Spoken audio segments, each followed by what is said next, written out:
सबसे तीखे सवाल जिनका देना पड़ेगा जवाब। सामने बैठी शख्सियत की हर पहलू की होगी पड़ताल। आज तक की इन्वेस्टिगेशन टीम इंटेरोगेट करती है देश के हर क्षेत्र के दिग्गजों को। आज की इन्वेस्टिगेशन टीम में है अंजना ओम कश्यप, श्वेता सिंह और सईद अंसारी। इनके सामने हैं योग गुरु स्वामी रामदेव। बाबा रामदेव, 3rd डिग्री में पहला सवाल, योगा को भी आपने सरकारी बना दिया, राजनीतिक अखाड़ा बन गया, तारीख तय हो गई, सरकार सामने आएंगे, योग कीजिए सरकार के साथ। और बाबा रामदेव योग तो हैं सरकारी नहीं, असरकारी है। असरकारी है और असरकारी है। देखो, नरेंद्र मोदी जी तो सृष्टि के 1,96,08,53,118 वर्ष बीतने के बाद धरती पर पैदा हुए, और जब से सृष्टि है तब से योग है। हाँ, इतनी बात जरूर है कि नेहरू जी ने भी योग किया, इंदिरा जी ने भी योग किया, सोनिया जी भी योग करती हैं, लेकिन योग को राष्ट्रीय और वैश्विक पटल पर जो एक पॉलिटिकल रिकॉग्नाइज करना चाहिए, उसको रिकॉग्नाइजेशन देने का काम जो है वो मोदी जी ने किया कि एक यूएन के अंदर प्रस्ताव रखा, 177 देशों ने समर्थन किया। अच्छी बात है ना। हाँ, बात जरूर कहता हूँ कि योग हमारे पुरखों की विरासत है, इस पर कोई सियासत नहीं होनी चाहिए।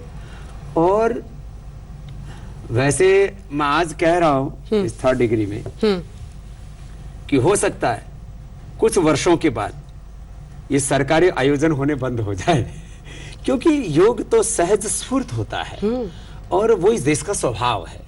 आज इतने योग गुरु खड़े हो गए हैं, इतना पैसा कमा रहे हैं, तो आपसे उम्मीद ये की जाती है कि आप सरकार के नजदीकी हैं, आपकी बात मानी जाती है। कोई ऐसी योजना, कोई ऐसी नीति क्यों नहीं जिससे वो बच्चे जो डिग्री कोर्सेज करके निकले उन्हें सरकारी नौकरी मिले, स्कूलों में योग अनिवार्य हो? वो काम कुछ नहीं हुआ। हाँ, उस दिशा में आपने कुछ नहीं किया। मैं आज तक पर एक बात कहना चाहता हूं, आज तक योग के नाम पर कोई इसका कोई पैरामीटर, क्वालिटी कंट्रोल, सबसे बड़ी जिम्मेदारी आपकी है। सबसे बड़ी जिम्मेदारी आपकी मैंने उस जिम्मेदारी को निभाया है। क्वालिटी कंट्रोल ऑफ जो इंडिया है, QCI, उसके साथ मिलकर के हमने योग का एक पाठ्यक्रम तैयार किया है, और आगे स्कूलों में और यूनिवर्सिटियों में योग का एजुकेशन क्या होना चाहिए उसका भी पाठ्यक्रम तैयार किया।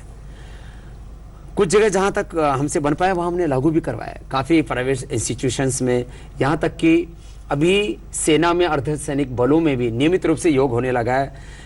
BSF जैसे कोई संगठन है, उन्होंने तो अपनी PT खत्म करके योग को लागू कर दिया। उसमें हमने फिजिकल एक्सरसाइज, पोस्चर्स, प्राणायाम, ध्यान सब कुछ जोड़ दिया। सेना में भी जो है कम से कम 7 में से 3 से 5 दिन योग करवाते हैं वो लोग। अब समझे नहीं। अरे आप मैं ना समझ नहीं हूँ। आप हमारा सवाल नहीं समझे या डाल रहे हैं? देखो, मैं बता रहा हूँ, आपसे उम्मीद योग अभी शिक्षा का हिस्सा बनना बाकी है, चाहे वो बीजेपी शासित प्रदेश है या गैर बीजेपी शासित प्रदेश है या केंद्र सरकार है। केंद्र सरकार भी विद्यालय चलाती है, राज्य सरकारें भी विद्यालय चलाती हैं, वहां शिक्षा में योग अनिवार्य होना चाहिए। और इसके लिए मैंने सभी मुख्यमंत्रियों से करीब करीब बात की है। लगता है मोदी जी के योगी जी पहले मुख्यमंत्री होंगे जो योग को अनिवार्य रूप से लागू करने की दिशा में तीव्रता से आगे बढ़ रहे हैं। जिस तरह से किया किसी ने, उनसे मेरी बात हुई है, और उन्होंने एक सार्वजनिक तौर पर भी इलाहाबाद में पिछले दिनों बैठक भी की। मोदी जी से बात की इस बारे में? मोदी जी से मेरी जब मुख्यमंत्री थे तब भी बात हुई थी इस बारे में। किया कुछ नहीं? कितना समय हो गया? हाँ, इसमें विलंब हुआ है। स्वामी जी, ऐसा क्यों है कि आपके आलोचक ये कहने लगे कि स्वामी रामदेव तो सरकार के प्रवक्ता हैं? मैं सरकारी बाबा नहीं, असरकारी बाबा हूँ। अब मेरा असर देख करके किसी को तकलीफ नहीं होनी चाहिए। भाई, मैं जो कुछ कर रहा हूँ अपने लिए तो कुछ नहीं कर रहा, और मेरी ताकत यदि बढ़ती है, चाहे वो सामाजिक ताकत बढ़े, आर्थिक ताकत बढ़े, राजनीतिक, आध्यात्मिक, धार्मिक ताकत बढ़े, तो मैं इस देश का भला ही करूँगा ना। बुरे लोगों के पास ताकत बढ़ेगी तो नक्सलवादी, आतंकवादी बनेंगे, वो बगदादी बनेंगे। रामदेव बगदादी नहीं बनेगा, रामदेव बर्बादी नहीं करेगा। तो रामदेव की ताकत बढ़ने से किसी को कष्ट क्यों होता? और मैं किसी के लिए खतरा नहीं हूँ। और मैं तो बार बार कहता हूँ मैं तो सर्वदलीय और निर्दलीय हूँ। ठीक है, वो भी एक वक्त था श्वेता जी जब हमने योग आयुर्वेद स्वदेशी के साथ साथ काला धन भ्रष्टाचार व्यवस्था परिवर्तन के लिए मुहिम चलाई और परिवर्तन की जमीन तैयार की और देश में सत्ता परिवर्तन भी हुआ, क्योंकि वो उस समय का एक आपद धर्म राष्ट्र धर्म था, एक पॉलिटिकल क्राइसिस था, पॉलिटिकल वैक्यूम था और उस समय जो हुआ वो देश के लिए शुभ था। फिर हम अपनी मूल धारा में लौट आए। अब मैं हर रोज सुबह 4 बजे से 8 बजे तक का मेरा फिक्स टाइम है, कम से कम सुबह 4 घंटा योग के लिए, 4 से 8, और अब वो लाइव देख सकते हैं। मैं कोई अब काले धन का टेंशन नहीं रह गया आपको? काला धन यद्यपि आज भी एक बड़ा मुद्दा है और काला धन 2 जगह है, एक देश के अंदर एक देश के बाहर। मैंने हमेशा कहा है करीब 1000 लाख करोड़ रुपए की देश की अर्थव्यवस्था है, उसमें करीब करीब जो है 80 to 90% देश के अंदर ब्लैक मनी और करीब 10 to 20% बाहर गए। सारे अर्थशास्त्रियों का भी मूल्यांकन है, कोई बाबा रामदेव का अपना हिसाब किताब नहीं है कि ना ही खाता ना बही, जो बाबा रामदेव का है वही सही है, ऐसा मैं नहीं मानता हूँ। देश की आंतरिक अर्थव्यवस्था के काले धन को बाहर निकालने के लिए मोदी जी ने बड़े कदम उठाए, जैसे नोटबंदी था, चाहे वो अब टैक्स सुधार है, टैक्स टेररिज्म से देश को मुक्ति दिलाने के लिए एक देश एक टैक्स, और मोदी जी काले धन की अर्थव्यवस्था को खत्म करने के लिए चरणबद्ध तरीके से काम कर रहे हैं। और मुझे विश्वास है देश के बाहर भी जो काला धन गया है वो भी लाखों करोड़ रुपए है, कम नहीं है। योग गुरु स्वामी रामदेव जो हैं वो भी वो अपने आप को असरदार बाबा कहते हैं। असरदार बाबा का मोदी सरकार पर या मोदी पर असर क्यों नहीं? ने कहा नहीं, क्या करवाया आपने? क्यों अभी तक योग अनिवार्य नहीं हुआ? देखिए, क्यों योग शिक्षकों के लिए भर्तियां नहीं निकली? क्यों स्कूलों में योग शिक्षकों, यूनिवर्सिटीज में योग शिक्षकों को अनिवार्य किया ये गया? एक पक्ष है। इस देश में योग का एक बहुत बड़ा साम्राज्य आज खड़ा हो रहा है, पूरी दुनिया में भी उसका बहुत बड़ा साम्राज्य खड़ा होगा और वो दुनिया के लिए शुभ ही होगा। जवानों की भी समस्याएं हैं, जॉब की समस्याएं हैं, महंगाई की समस्या है, किसानों की समस्याएं हैं, सीमाओं पर भी समस्याएं हैं, और आम आदमी की रोजमर्रा की जिंदगी से जुड़े हुए छोटे छोटे पहलुओं से लेकर के पूरी दुनिया के साथ हमें बराबरी में खड़ा होना है। रुपए को डॉलर, पाउंड और जो है यूरो के साथ भी खड़ा होना है। माने इन तमाम सामाजिक, आर्थिक, राजनीतिक चुनौतियों के बीच में हम सबको आगे भी बढ़ना है। तो मैं ये मानता हूं कि मोदी जी से पहाड़ जैसी उम्मीदें हैं और वो अच्छा भी करने की कोशिश कर रहे हैं। 18 घंटा काम करते हैं और कुछ क्षेत्रों में परिणाम भी आए हैं, लेकिन मैं ये भी कहता हूं कि अभी बहुत कुछ करना बाकी है। अब किसी मुद्दे पर बाबा रामदेव बोलते ही नहीं है, मौन धर लिया है, भगवा चारों तरफ फैल रहा है, और इस बीच किसानों की भी आवाज नहीं सुनाई दे रही है आपके काने तक। उनके बल पर पतंजलि जैसा व्यापार आज जिस चरम पर है, 6 किसानों को गोली मार देती है सरकार और पुलिस, और बाबा रामदेव कुछ नहीं बोलते। अंजना, उनकी कराह क्यों नहीं? ओंकार की उपासना भी करता हूँ और आंख बंद करके नहीं रहता हूँ। आप बहुत प्रश्न किए, मैं 1-2 प्रश्न पूछूं आपसे। किसानों को लेकर के, चाहे उनकी जमीन पर सिंचाई का प्रश्न हो या एग्रीकल्चर ग्रोथ रेट हो, इन पिछले आज़ादी के 70 वर्षों में सबसे ज़्यादा एग्रीकल्चर ग्रोथ किस स्टेट में रही है? मध्य प्रदेश में रही है। आप इसको डिनाई नहीं कर सकते।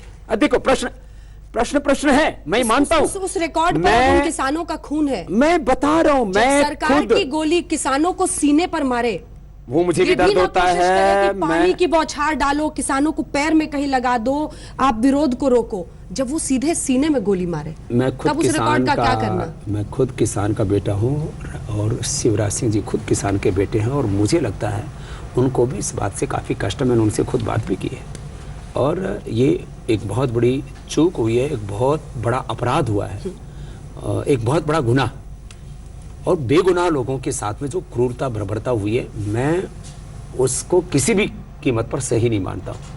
लेकिन एक बात और भी कहता हूं कि ये भी सोचने का प्रश्न है कि किसानों को अपनी उनकी उपज का पूरा पैसा तो पंजाब में भी नहीं मिलता, तमिलनाडु, केरल और जो उड़ीसा आदि गैर बीजेपी शासित राज्य हैं वहाँ पर भी, बिहार आदि सब जगह की बात, कोई एक जगह की बात तो नहीं। ये प्रश्न जो है बीजेपी शासित प्रदेशों में क्यों उठता है? तो इसका मतलब कुछ ना कुछ इसके पीछे राजनीतिक लोग भी हैं। और आपको एक बात बता देता हूँ, ये जिस इलाके में दुर्घटनाएं हुई हैं वहाँ कुछ ड्रग माफिया भी सक्रिय है, और मंदसौर जहाँ पर भी घटनाएं हुई इसके आस पड़ोस के क्षेत्र में, ये तो जो देखो भौगोलिक सत्य है कि अफीम आदि की खेती होती है, और अफीम, डोडा और ये सब तरह का कारोबार चलता है, और उसमें आपराधिक तत्व भी उस भीड़ में सम्मिलित रहते हैं, और राजनीतिक अपराधी भी। ये तो अब वीडियो वायरल हो चुके हैं, अब कुछ बताने की जरूरत नहीं है। थाने में आग लगा दो, वहां उस बस में आग लगा दो, और जो है हम देख रहे हैं अपने आप। देखो, मैंने भी आंदोलन किए हैं, करीब 20 लाख किलोमीटर की मैंने यात्रा की है काले धन, भ्रष्टाचार, व्यवस्था परिवर्तन को लेकर के। एक परिवर्तन की जमीन हमने तैयार की, लेकिन कभी भी कोई हिंसा नहीं की किसी की। और महात्मा गांधी जी जब भी कोई आंदोलन हिंसक हो जाता तो उसको वापस ले लिया करते थे। राहुल गांधी जी के लिए भी मैंने, जिस दिन वो मध्य प्रदेश के दौरे पर जा रहे थे, मैंने कहा जो एक जिम्मेदार राजनेता है उसका काम आग में घी डालने का नहीं। नहीं, आपको अर्थव्यवस्था की समझ भी बहुत है, इसलिए मैं ये समझना चाहती हूँ कि क्या स्वामी रामदेव सोचते हैं कि जो राज्य जहां पर दबाव बन रहा है वहां पर कर्ज माफ कर दिया जाता है, क्या हमारी अर्थव्यवस्था उस बोझ को वहन करने के लिए सही है, या स्वावलंबी बनाने का शायद कोई दूसरा तरीका भी अपनाया जा सकता है? एक बात, कर्ज माफी स्थायी समाधान नहीं है। दूसरी बात, ये कर्ज माफी एनपीए जो घोषित कर देते उद्योगपति, उनकी भी नहीं होनी चाहिए। बिल्कुल। और मैं इस बात को बहुत पीड़ा के साथ कह रहा हूं कि इस देश में ये 5 लाख करोड़ रुपए की तो बात की जाती है, अभी तक टोटल हिसाब किताब लगाएंगे तो ये आंकड़ा जाएगा 10-15 लाख करोड़ रुपए। ये उद्योगपति 50-100 कंपनियां बना लेते, एक कंपनी में घाटा दिखा देते, दूसरी तरफ में हजारों लाखों करोड़ कमाते।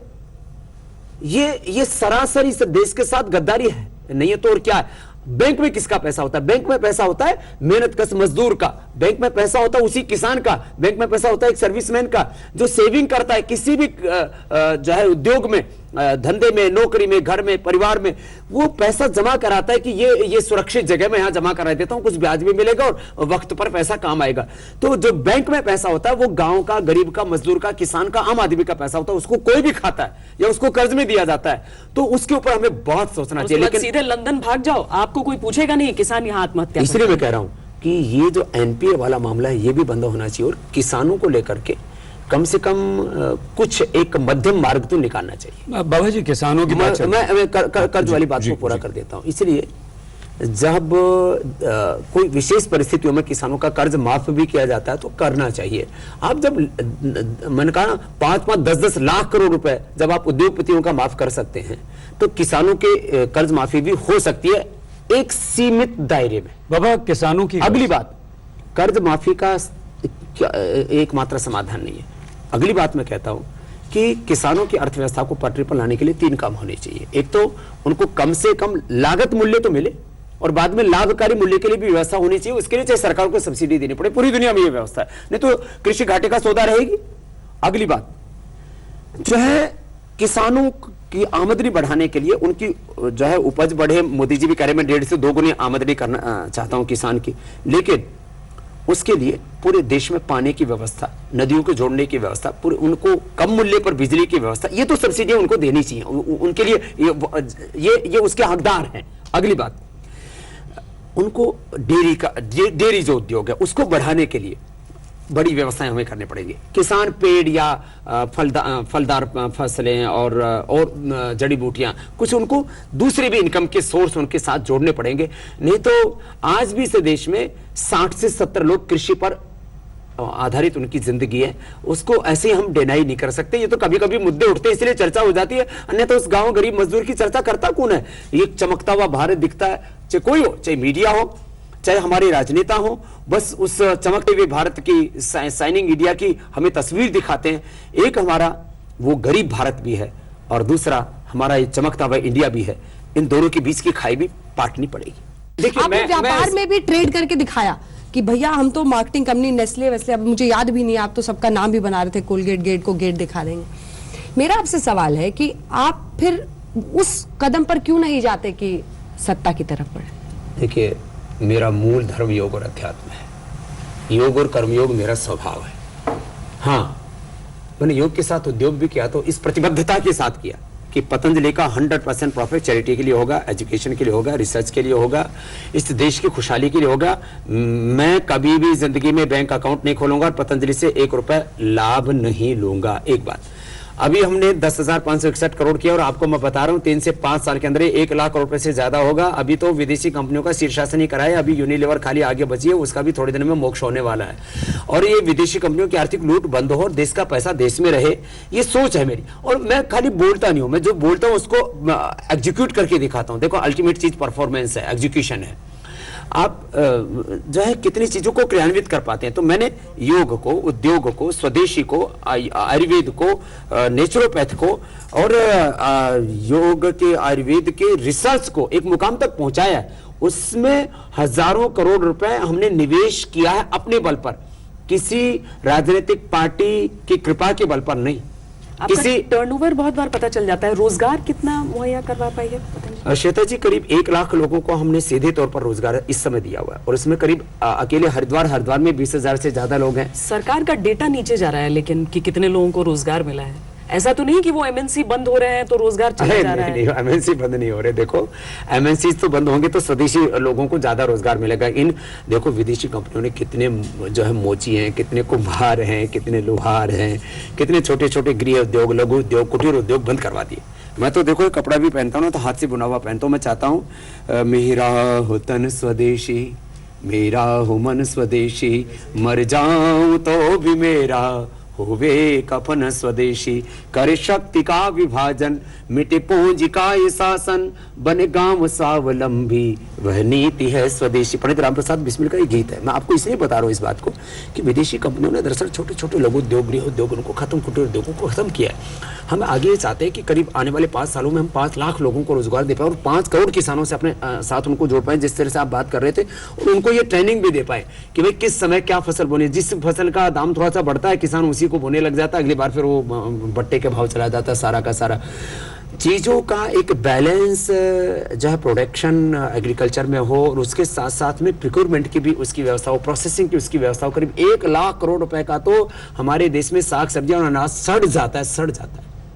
तो बहुत चीजें करने की जरूरत है। मैं एक अदना सा सन्यासी हूं लेकिन मुझसे जितना बन पाएगा मैं करूंगा। बाबा सरकार को चिढ़ाते हैं आप, सरकार को चुनौती देते हैं आप। मैं क्यों दूंगा? 1 लाख करोड़ का आपका लक्ष्य, ठीक है, अभी आपने कहा हाँ है और पूरा करेंगे। वही और दोबारा होगा आपको इसीलिए चिढ़ाते हैं कि मैं अभी जाने वाला नहीं हूँ, कम से कम 50 साल रहने वाला हूँ। अभी तो मैंने 50 साल की योजना बताई नहीं। तो यही तो आपके पास सरकार है, आपके पास सब कुछ है, क्यों मेरे नहीं पास मिलकर सत्य अगर है, आप मेरे पास सेवा है, मेरे पास देश है। देखो मैं सरकारी साधु नहीं हूँ और सरकारों से मैं इतना ही प्रार्थना करता हूँ मेरा कभी भी सहयोग ना किया जाए, लेकिन असहयोग ना करें, क्योंकि मैं अंग्रेज नहीं हूँ। असहयोग आंदोलन अंग्रेजों के खिलाफ महात्मा गांधी। अच्छा, योगी कैसा काम कर रहे हैं? योगी जी बहुत अच्छा काम कर रहे हैं और देखो हम मन का मोदी जी से लेकर के योगी जी तक उनकी नीतियाँ, उनके नेतृत्व, उनकी नीयत अच्छी है। मोदी जी को क्या चाहिए, योगी जी को क्या चाहिए, उनकी बस एक ही जिंदगी में सपना। बाबा का साथ क्यों नहीं मिल रहा है? बाबा का साथ पूरा, और अभी भी मैं योगी जी से कह के आया हूँ कि पूरे उत्तर प्रदेश को हिंसा और अपराध मुक्त बनाने के लिए केवल शासन पर्याप्त नहीं है। शासन चाहे जिसका हो, जब तक आत्म अनुशासन नहीं होगा तब तक कोई भी शासन पूरी तरह से किसी भी समाज को हिंसा और अपराध मुक्त नहीं कर सकता। और आत्म अनुशासन योग अनुशासन से आता है, क्योंकि योग जब से व्यक्ति करता है तो उसके लोअर कॉन्शियस से वो हायर कॉन्शियस में आ जाता है। तो मैंने योगी जी से भी कहा कि आपके प्रदेश में हम और ज्यादा योग का वातावरण, आध्यात्मिकता का वातावरण बनाएंगे, इंसान के भीतर इंसानियत, मानवता वो जगाएंगे। आपने कश्मीर समस्या का भी समाधान दिया है कि पाक अधिकृत कश्मीर को ही इधर लाना चाहिए। अभी तक रक्षात्मक थे, आप कह रहे हैं अग्रेसिव हो जाओ। हाँ, अरे जो हमारा है, कोई हम किसी से भीख मांग रहे हैं और क्यों नहीं पाना चाहिए। और इसके साथ साथ मैं तो कहता हूँ 3 काम कर दो, मोदी जी अमर हो जाओगे। हाँ। एक तो पाक अधिकृत कश्मीर को भारत के नक्शे में ही खाली मत दिखाओ, अब उसको भारत की सरजमीन में शामिल कर लो। और ये जो अजहर जहर घोल रहा है, उधर से जो है हाफिज सईद और सलाहुद्दीन, एक वो है ना वो डी पार्टी वाला दाऊद, ये 3 की जो तिकड़ी है, इनको या तो जिंदा या मुर्दा इनको पकड़ लो। हो जाएगा। और मोदी जी के रहते हुए कर सकते हैं, बड़े कहा है बाबा आपने, जबरदस्त आदमी। आपने मोदी जी अरे से कह तो दिया है ना, दबाव डालेंगे? वो कर देंगे सीधा, मुझे भरोसा। और ये 3 काम हो जाए ना, पाकिस्तान की जो आम आवाम है ना, वो बदमाश नहीं है। वहीं बदमाशी करने वाले तो ये चंद मुट्ठी भर लोग हैं। ऐसे ही जो कश्मीर में ना, ये जो पाकिस्तान के पैसों के ऊपर और सारा अपना कारोबार खड़ा करते हैं और एक तरह से उनके आदेशों पर अपनी दुम हिलाते हैं, इनको भी दफन कर देना चाहिए। ज्यादा बड़ा 5-7 लोग हैं, 5-7 लोग हैं यहाँ जम्मू कश्मीर में भी, ज्यादा लोग नहीं है। और हमारे शहीदों के शव जब आते हैं ना, तो भीतर से ना खून के आंसू निकलते हैं। ये कैसी कायरता, कैसी बुजदिली। अरे चंद मुट्ठी भर लोग, और वो जहाँ हमारे सैनिकों की जो है बलि ले लेते हैं, और इतना ताकतवर मुल्क वो जो है खामोश रह जाता है। अभी सेनाध्यक्ष ने कुछ कार्रवाई करनी शुरू की तो कुछ मुंह उठा करके और कुछ ऐसे जाहिल लोग कुछ भी बोलने लगते हैं, एक गलत बात है। अच्छा, अलमीरा की थोड़ी सी गंभीर बात हो रही है, ख़त्म कर रहे हैं कार्यक्रम हम। अलमीरा जब अलमारी घर में ख़रीदनी होती थी तो गोदरेज, मंजन करना होता था तो कोलगेट, कपड़े धोने होते थे तो सर्फ, ये जो ब्रांड थे। अब कब सिर्फ ये होगा कि रामदेव रामदेव? नहीं, राम राम तो पहले से हो रहा है देश में। रामदेव मैं कुछ दे रहा हूँ। देखो, अब कोलगेट के गेट बंद लगभग हो चुके हैं, कुछ हो जाएंगे। दंत कांति, मतलब इस तरह से लोगों की जुबान पर आ गया कि भाई हमें अपने दांतों को अच्छा रखना है तो वापस प्रकृति की शरण में जाना पड़ेगा। और ये जो कल तक जहर बेचने वाले लोग थे, अब वो कह रहे तुम्हारे टूथपेस्ट में नमक है, हमारे यहाँ तो बोरे भरे पड़े, तो बता तेरी क्या हालत है। और ऐसा हमने पूरा इनका बैंड बजाया है और हमने लोगों को किफायती दाम पर बेहतर चीजें दी। ये कार्यक्रम खत्म करें उससे पहले एक टैग लगा है, आप जुड़ा हुआ है आपके साथ, ये 1 लाख करोड़ की क्या बात बता रहा था? आपने लक्ष्य रखा है ना कि 1,00,000 तो करोड़। इसमें शरीर को, सरकार को कैसे चढ़ा रहे? नहीं, क्यों, मिल जाइए, जाकर बोलिए कि मेरे पास है, आइए आप बनाइए, मैं रोजगार देता हूँ। 1 लाख रोजगार अच्छा। अभी दिया है, मैं 50 लाख रोजगार दूंगा। अच्छा, आप कह रहे हैं कि जो मामला खत्म, आप तो रोजगार दूर- वाला कार्यक्रम में अपने हाथ में ले लो। क्यों नहीं लोगे आप? रोजगार मंत्री। क्यों नहीं लोगे? चलिए बाबा, बहुत बहुत शुक्रिया, आप 3rd डिग्री में आए, आपने तमाम सवालों का जवाब दिया। धन्यवाद।